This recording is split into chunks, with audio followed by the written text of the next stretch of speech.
Jiri ai khuina lạc lô ne nang bu ai khui irekta thawai ai sing bo câu Jiri ai khuina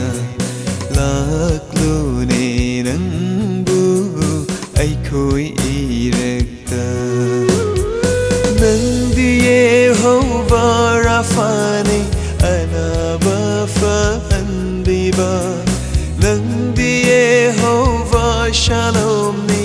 ingtaba su bibiba lạc lô ne nang bu ai khui irekta lạc lô ne nang bu ai khui irekta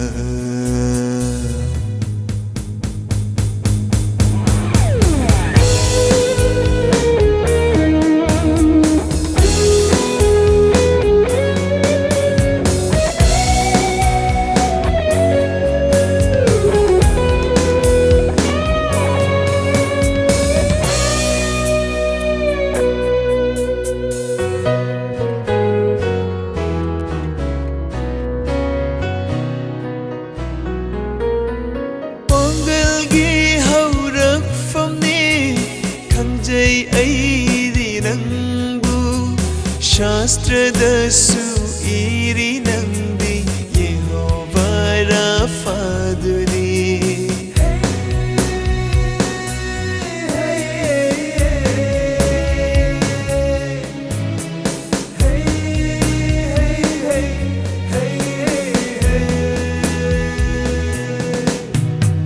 Pangal gi haurak famni khangjai ai di nang Shastra dasu iri nandi Jehovah Rafaduni Hakchangi putlum se thang thabiraru lạc lô ne nang bu ai khui irekta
Thawai wakal pumba